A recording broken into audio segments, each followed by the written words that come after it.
Bonsoir à tous, très heureux de vous retrouver sur le plateau de votre magazine d'actualité à la source. Au sommaire de votre journal, nous irons dans les locaux de la Conférence des évêques de France à Paris, où les représentants des églises européennes sont réunis pour parler climat, un mois avant la COP21. Et puis après la libération hier de 338 personnes qui étaient en otage de Boko Haram, nous avons joint le président de la Conférence des évêques du Nigeria.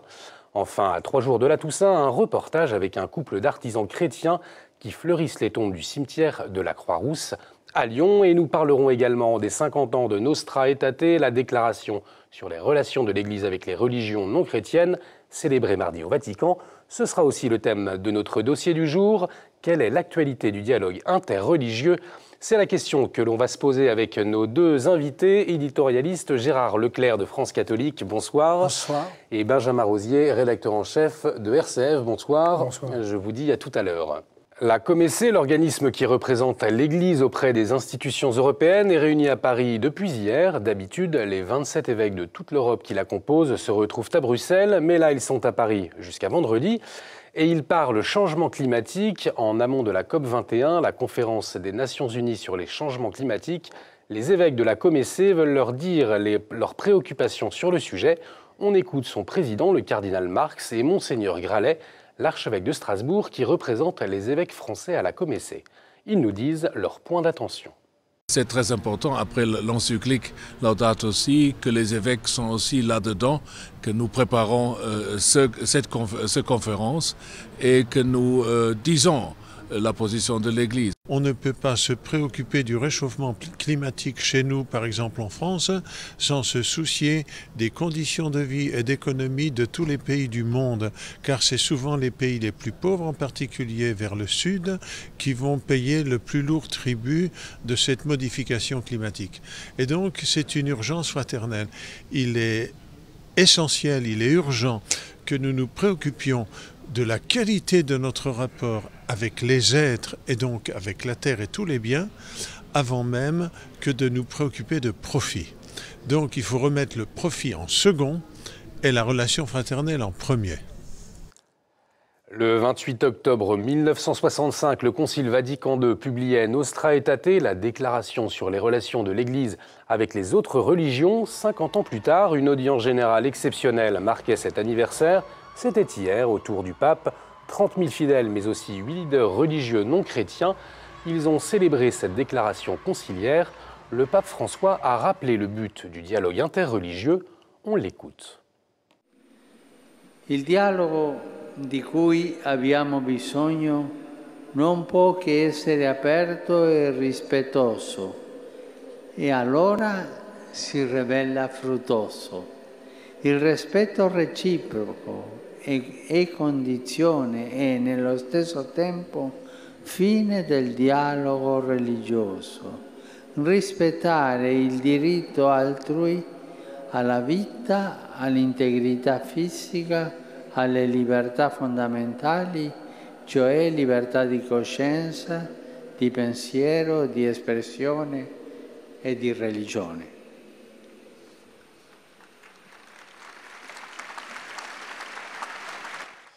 Hier toujours, le cardinal Pietro Parolin, secrétaire d'État, a annoncé que le pape ne devrait pas beaucoup tarder à promulguer une exhortation post-synodale sur la famille. On reste au Vatican avec la rencontre du pape et des aumôniers militaires. C'était lundi à l'occasion d'une session de formation au droit international humanitaire organisée conjointement par plusieurs dicastères romains.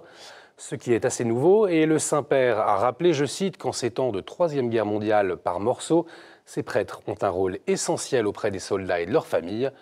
Garder vivante la dimension spirituelle et éthique. Le frère Olivier Poquillon, dominicain et aumônier militaire, était présent à cette rencontre. Il nous dit ce qu'il en a retenu. L'objectif des militaires n'est pas la violence. Les militaires n'aiment pas la violence, contrairement à ce qu'on peut croire parfois. Les militaires ont un objectif stratégique à atteindre qui leur est donné par le pouvoir politique. Et pour l'Église, eh bien, cet objectif stratégique, c'est la paix. On ne se bat pas pour tuer l'autre, on se bat pour que ses enfants, sa famille, son pays vivent en paix. Et c'est un des rappels importants que nous a fait le pape. L'aumônier militaire, c'est celui qui accompagne jusqu'au fond des enfers au nom de Dieu, mais toujours pour une chose, remonter vers la vie. C'était important d'entendre le pape le rappeler et puis de pouvoir le partager avec d'autres chrétiens, avec d'autres hommes et femmes de bonne volonté, y compris au niveau politique. On l'a appris hier, au Nigeria, le gouvernement a annoncé hier la libération de 192 enfants et 138 femmes qui étaient otages des terroristes de Boko Haram. En avril 2014, ce kidnapping avait bouleversé le monde entier. Les militaires nigériens ont donné l'assaut dans la forêt de Sambisa à un fief rebelle. Nous avons joint le président de la conférence des évêques du Nigeria, Monseigneur Kaigama, archevêque de Jos. Lorsqu'on lui demande si cette libération est un miracle, voilà ce qu'il nous répond. I think since the military have redoubled their efforts and the President Buhari has also taken seriously the fight against Boko Haram and provided equipment and giving the military and other security agents a moral boost. That is why this success is being recorded. And then with the cooperation of the international community. So if you call it a miracle, yes, it's a miracle because God approves. God is behind all this. But the miracle doesn't happen in a vacuum. It is due to hard work, proper coordination, and serious determination to flush out the Boko Haram. Étranger toujours, le député français Jean-Frédéric Poisson, président du Parti chrétien-démocrate, a rencontré hier le président syrien Bachar al-Assad avec deux autres parlementaires, Frédéric Besse et Xavier Breton. Un aller-retour à Damas alors que le président de la République a coupé toute relation diplomatique avec le régime syrien depuis le début du conflit il y a 3 ans et demi. À ne pas vouloir traiter cette crise, eh bien, nous entretenons l'instabilité en Syrie, en réalité, avec toutes ses conséquences pour nous. Nous voyons bien qu'avec tous ces migrants qui arrivent d'Irak, de Syrie et de cette région du monde, que nous sommes incapables d'accueillir dans des conditions décentes. Bien ma foi, nous nous mettons nous-mêmes en situation d'une extrême faiblesse. Il est donc urgent de discuter avec les interlocuteurs que le peuple syrien nous désigne. Pour l'instant, il y a un chef d'État légitime en Syrie, c'est Bachar al-Assad. Qu'il nous plaise, qu'il ne nous plaise pas, qu'on le soutienne ou non, qu'il soit coupable de crimes abjects ou qu'il ne le soit pas, pour l'instant, on discute avec lui. Ce n'est pas à la France, ni à la Turquie, ni aux Américains de dire qui doit gouverner en Syrie, c'est le peuple syrien. Donc la France doit maintenant prendre la supervision des élections législatives qui se tiendront en mai dans toute la Syrie. Les parlementaires, justement, terminaient aujourd'hui l'examen de la loi Claes-Leonetti sur la fin de vie. Elle passait en 2e lecture au Sénat. Et hier, le groupe de travail sur la fin de vie, présidé par Monseigneur Donellas, faisait 5 recommandations, insistant en particulier sur la nécessité de développer les soins palliatifs. En France, toujours, dans le cimetière du village de Montréal-Lacluse, dans le département de l'Ain, les décorations d'une quarantaine de tombes ont été abîmées dans la nuit de mardi à mercredi. À quelques jours de la fête des morts, lundi prochain, la meilleure réponse, et si la meilleure réponse à ces dégradations était de prendre soin des tombes de nos morts, c'est la mission de Roméo et Isabelle. Ils seront installés en face du cimetière de la Croix-Rousse à Lyon. Nous les avons rencontrés. Reportage. La pluie n'y change rien, ou presque. À l'approche de la Toussaint, le travail ne manque pas pour la famille Brosseau à Lyon. Isabelle gère les commandes de l'entreprise familiale. Tombe à fleurir, stèle à nettoyer. Isabelle le sait bien, la Toussaint reste un jour très important pour toutes les familles. Même si quelquefois ils ne déposent rien ou vraiment quelque chose de symbolique, pour eux c'est la visite à faire aux personnes qui ont disparu. Dans un univers commercial très concurrentiel, l'entreprise familiale tient bon depuis un siècle. Pour Isabelle, catholique pratiquante, ce travail revêt une dimension particulière. C'est un service rendu aux défunts, puisqu'on entretient leur sépulture, leur mémoire, au travers des fleurs, au travers de l'entretien de leur tombe. Et puis c'est aussi un accompagnement des familles au moment des funérailles. C'est Roméo, son mari, qui est chargé de la partie technique du métier. Cette année, l'entreprise va déposer près d'1 millier de fleurs.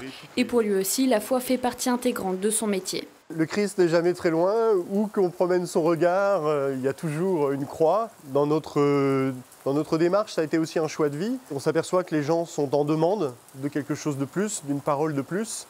Et à ce moment-là, on peut aller parfois jusqu'à leur parler de la vie éternelle, tout simplement. Et dès que la pluie aura cessé de tomber, il ne restera plus que quelques jours à la famille Brosseau pour finir d'installer les bouquets sur les tombes des clients.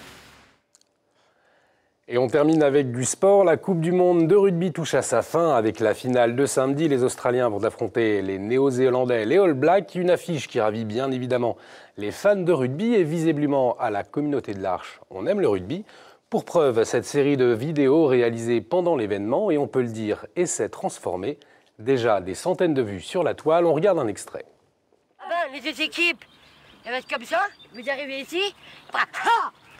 Et après, je me balance dedans. Allez, là, pousse là. Le ballon, ça c'est le rugby, ça.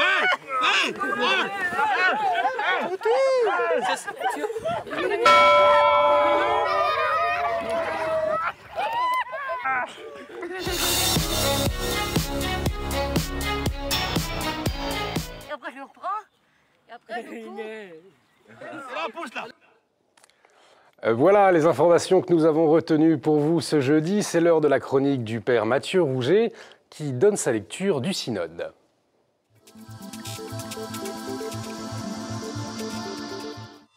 Permettez-moi de revenir sur le synode qui vient de s'achever à Rome.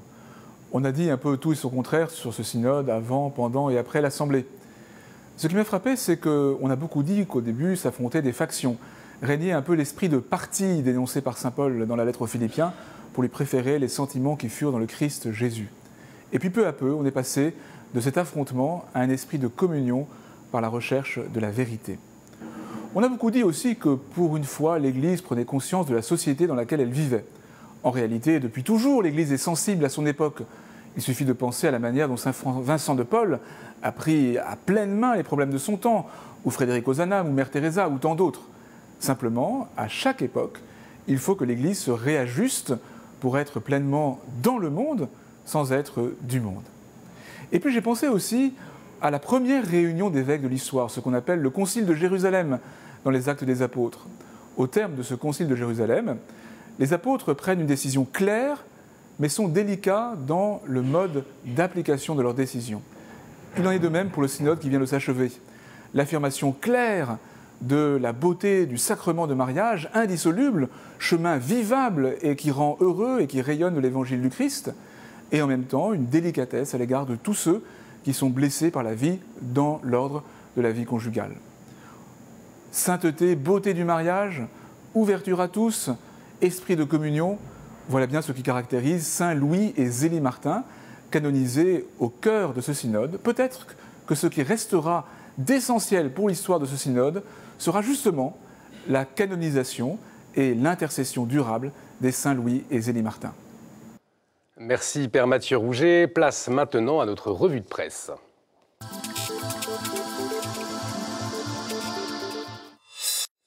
Et nous commençons aujourd'hui avec France Catholique qui consacre sa couverture et son dossier aux petites sœurs de l'agneau, ces religieuses qui sèment la joie de l'évangile dans les quartiers nord de Marseille.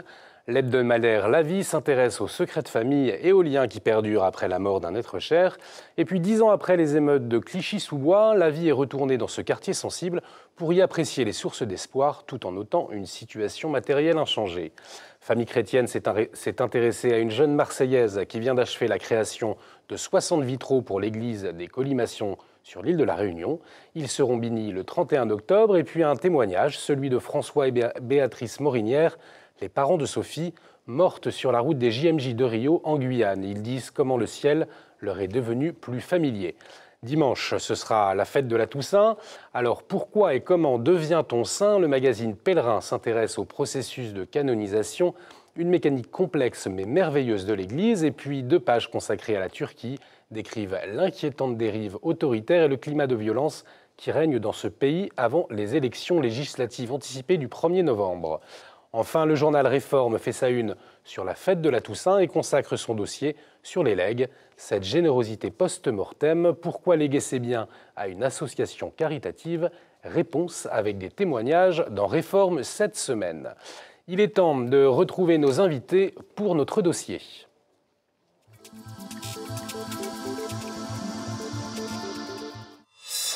On vous en parlait dans le journal. Il y a 50 ans était publiée Nostra Aetate, la déclaration sur les relations de l'Église avec les autres religions. Alors, quelle est l'actualité de ce texte? Pour en parler avec nous, nous accueillons Gérard Leclerc, éditorialiste à France Catholique. Bonsoir Gérard. Bonsoir.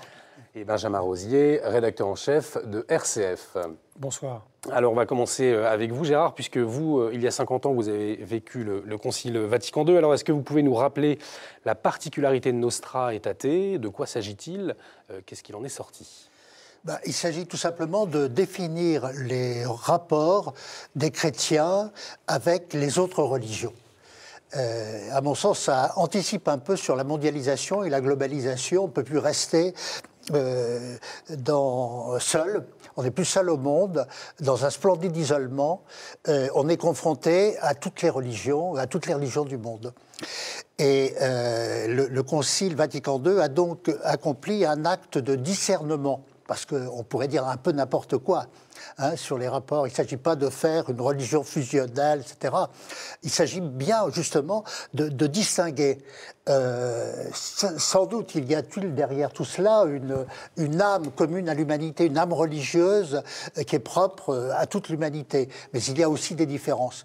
Et le Concile exprime ces différences en dégradé, en commençant avec ceux qui nous sont les plus proches. Évidemment, ceux qui nous sont les plus proches, ce sont les Juifs, les héritiers de la promesse, de la première alliance. Et d'ailleurs, dans ce texte, c'est ce qu'il y a de plus abouti, en fait, de mieux formulé. En quelques rappels extrêmement frappants, en fait, c'est saint Paul. En fait, le texte reprend purement et saint Paul dans l'épître aux Romains, en disant que les dons de Dieu sont inaliénables.